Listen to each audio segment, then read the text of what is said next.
Guys, okay, dekat depan aku ni ada ABS Myvi tau. Myvi lagi best. Okay, dia ada masalah. Kebiasaannya memang masalahnya berkenaan dengan pam motor. So yang ni technician dah repair. Aku cuma tolong pasangkan dia punya pam motor saja. Tapi kan, pasang dah. Takkan tak nak test kan? Apa lagi? Jom ikut aku pergi test.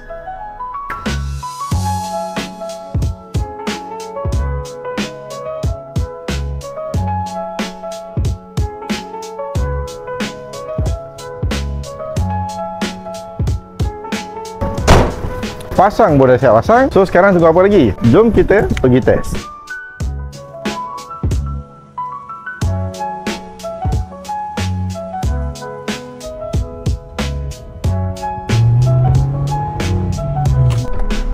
Okay guys, so kereta ni tadi aku dah pergi test. Braking system semua standard, tak ada masalah. Dekat meter pun boleh tengok lah. Lampu ABS pun tak ada. Bila kita orang scan error code dia, memang dah clear. Memang pass, no fault. So masalah berkenaan dengan ABS untuk kereta ni dah settle. Okay lah guys, so tu saja untuk video kali ni. Jumpa next video.